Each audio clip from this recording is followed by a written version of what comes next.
Hello friends, जय Hind, Vande Mataram. Current affairs के sessions को स्टार्ट करते हैं आज का, और देखते हैं आज की क्या खबरें हैं। ठीक है, तो ये 18 तारीख, 19 तारीख और 20 तारीख की खबरें हैं। 3 दिन का कवर एक साथ कर रहा हूँ। तो चलिए स्टार्ट करते हैं आज का सेशन। पहला क्वेश्चन क्या है आपका? कर्नाटक सरकार ने 16 नवंबर 2021 को किस दिवंगत एक्टर को मरणोपरांत कर्नाटक रत्न पुरस्कार से सम्मानित करने का घोषणा किया है? सबसे पहले समझिए कि जो कर्नाटक आपका ये रत्न है, ये कर्नाटक राज्य का बहुत बड़ा अवार्ड है। ठीक है, और मरणोपरांत दिया जा रहा है। किसको दिया जा रहा है? ये एक्ट्रेस हैं पुनीत राजकुमार।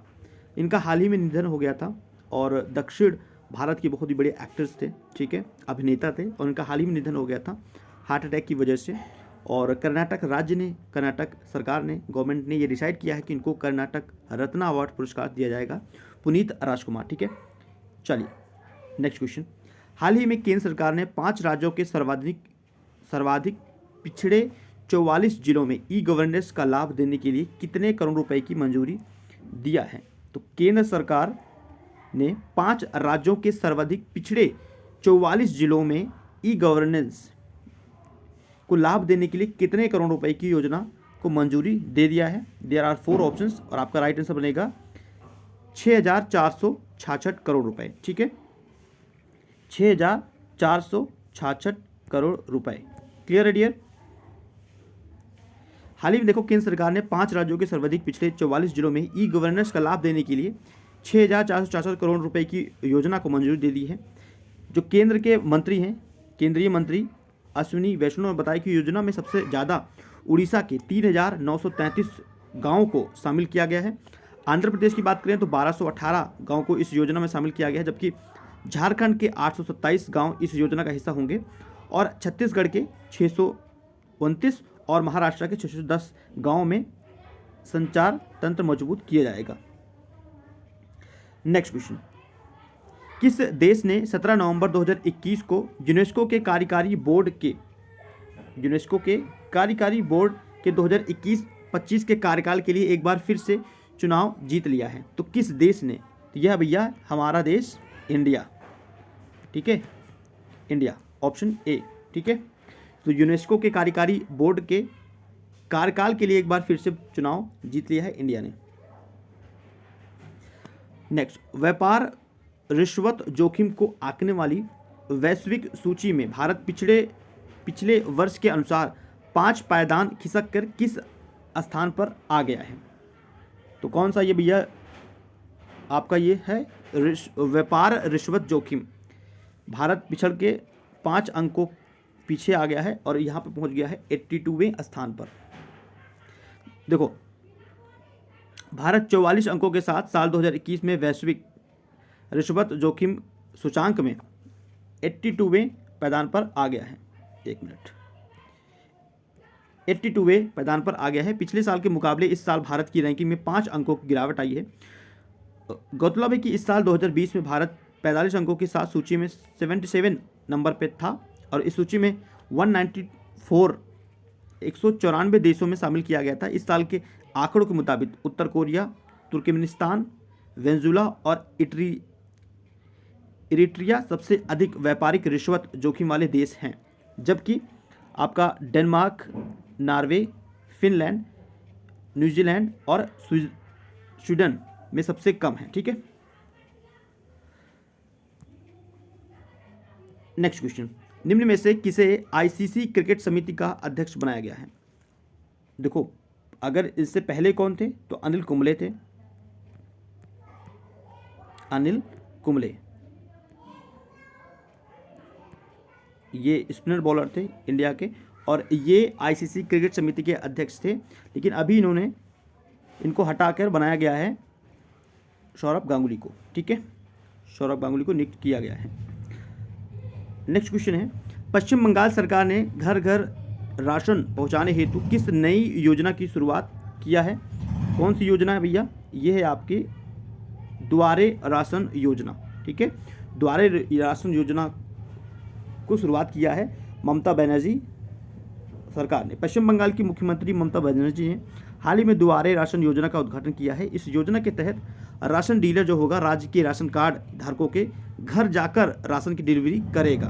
पहले क्या होता था कि भाई राशन लेने के लिए आपको कोटेदार जो होते हैं ना गांव में, तो उनके पास जाना पड़ता था। अब क्या हो गए, जो भी जिसके पास कोटा होगा वो जाएगा राशन देने के लिए घर घर। तो इसीलिए इस योजना को किया गया है। दुआरे वर्ड इसलिए यूज हुआ है, दुआरे। तो गांव घर में भैया जो आपके घर होता है ना, उसके जो बाहर का हिस्सा होता है, पार्ट होता है, उसको द्वार ही बोलते हैं, इसलिए इस योजना का नाम दिया गया है द्वारे योजना। Clear dear? हाल ही में किस देश ने भारत की वायु रक्षा क्षमताओं को बढ़ावा देने के लिए भारत को S-400 मिसाइल प्रणाली की डिलीवरी शुरू कर दिया है? तो भैया ये है S-400 एयर मिसाइल सिस्टम, और इसको देने का जो काम किया है वो है रूस। और भारत और रूस के जो संबंध हैं वो काफ़ी अच्छे हैं, और रूस ने इस मिसाइल की डिलीवरी शुरू कर दिया है, मतलब भारत को देना शुरू कर दिया है। रूस ने भारत की वायु रक्षा क्षमताओं को बढ़ावा देने के लिए भारत को S-400 मिसाइल प्रणाली की डिलीवरी जो है वो शुरू कर दिया है। S-400 दुनिया भर में सबसे उन्नत वायु रक्षा प्रणाली है, एयर डिफेंस सिस्टम माना जाता है। यह मिसाइल रॉकेट, क्रूज मिसाइल और विमानों के खिलाफ अपने वायु रक्षा बुलबुले की रक्षा करने में सक्षम है। और 400 एयर डिफेंस मिसाइल दुश्मनों की युद्ध, जैसे जहाज हो गया, ड्रोन हो गया, विमान हो गया, तो इसको भैया हवा में ख़त्म कर सकता है। 400 किलोमीटर का दूरी पर है और पता चल गया तो वहीं पे मार गिराएगा। तो इससे इंडिया का जो डिफेंस सिस्टम है वो मजबूत डेफिनेटली होगा। अंतर्राष्ट्रीय ऊर्जा एजेंसी IEA ने बयान के मुताबिक ग्लोबल वार्मिंग को कम करने के लिए वर्ष 2030 टारगेट है वो है वर्ष 2030 तक दुनिया को मीथेन उत्सर्जन में कितने प्रतिशत की कटौती करनी होगी? ये है आपका 30%। कितने प्रतिशत में? 30% में कटौती करनी होगी। भारत ने हाल ही में अटलांटिका के अपना कौन सा अभियान शुरू किया है? अटलांटिका के लिए कौन सा अभियान शुरू किया है? ये है आपका 41। कौन सा भैया? 41 41वां अभियान शुरू किया है। संपूर्ण भारतीय अटलांटिका कार्यक्रम का प्रबंधक national centre for polar and oceans research Goa द्वारा किया जाता है। भारत ने हाल ही में अटलांटिका के लिए अपने 41वां वैज्ञानिक अभियान का सफलतापूर्वक शुभारंभ किया है। भारत का यह 41वां अभियान मैत्री और भारती में स्थापित लाइफ सपोर्ट सिस्टम के संचालन और रखरखाव के लिए ईंधन, भोजन के साथ साथ विभिन्न प्रावधानों, पुर्जों की वार्षिक आपूर्ति भी करेगा। भारतीय अटलांटिका कार्यक्रम 1981 में शुरू हुआ थे और अब तक भारत ने अपने 40 वैज्ञानिक अभियान सफलतापूर्वक कर लिए हैं। फीफा वर्ल्ड कप 2022 निम्न में से किस देश में आयोजित किया जाएगा?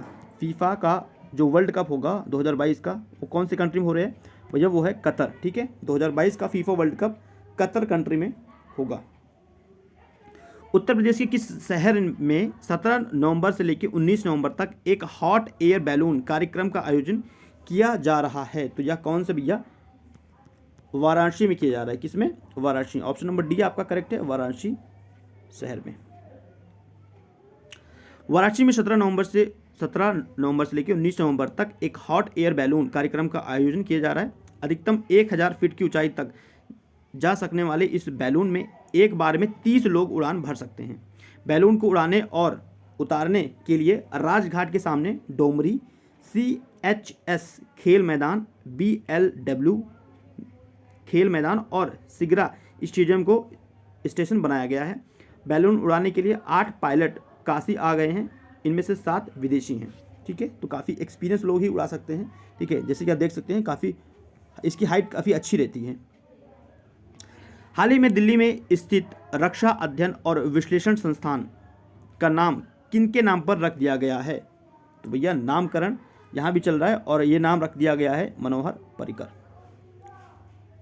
ठीक है, मनोहर पर्रिकर के नाम पे रखा गया। दिल्ली में स्थित रक्षा अध्ययन और विश्लेषण संस्थान IDSA का पूर्व नाम रक्षा मंत्री मनोहर पर्रिकर के नाम पर रख दिया गया है। घोषणा किया गया है। नवंबर 2014 से लेकर 2017 तक रक्षा मंत्री रहे पर्रिकर का कैंसर के कारण 17 मार्च 2019 को निधन हो गया था और राष्ट्रीय और अंतर्राष्ट्रीय सुरक्षा से संबंधित मुद्दों का वास्तुनिष्ठ मूल्यांकन प्रदान करने के लिए संस्था की स्थापना 1965 में किया गया था और इसका नाम चेंज कर दिया गया है। क्लियर है? चलो, तेलंगाना के निम्न में से किस गांव को दुनिया का सर्वश्रेष्ठ पर्यटन गांव चुना गया है? ये आप लोगों के लिए गुड न्यूज़ होगा। ये है पोंचमपल्ली। ठीक है, पोंचमपल्ली को दुनिया का सर्वश्रेष्ठ पर्यटन गांव चुना गया है। तेलंगाना की राजधानी हैदराबाद से करीब 50 किलोमीटर दूर स्थित पोंचमपल्ली गांव को संयुक्त राष्ट्र विश्व पर्यटन संगठन ने सर्वोत्तम पर्यटन गांव में चुन लिया है। केंद्रीय मंत्री किशन रेड्डी के कार्यकाल की ओर से जारी एक आधिकारिक विज्ञप्ति में यह जानकारी दी गई है कि नलगोंडा जिले में पोंचमपल्ली को अक्सर उत्कृष्ट साड़ियों के लिए व्यापार के रेशम शहर के रूप में जाना जाता है। क्लियर है? ये क्वेश्चन बन सकता है एग्जामिनेशन के लिए। और अगर ये करंट अफेयर की सीरीज आपको पसंद आए तो डेफिनेटली आप लाइक कर सकते हो, और अगर कुछ कमी आपको लग रहा है तो वो भी कहिए, इसमें इंक्लूड किया जाएगा। ठीक है, वीडियो को शेयर कर सकते हैं अपने मित्रों के साथ, चैनल को सब्सक्राइब कीजिए और बेल आइकन को प्रेस कीजिए। Thank you for watching this video. Next video से मिलते हैं, तो धन्यवाद फ्रेंड्स।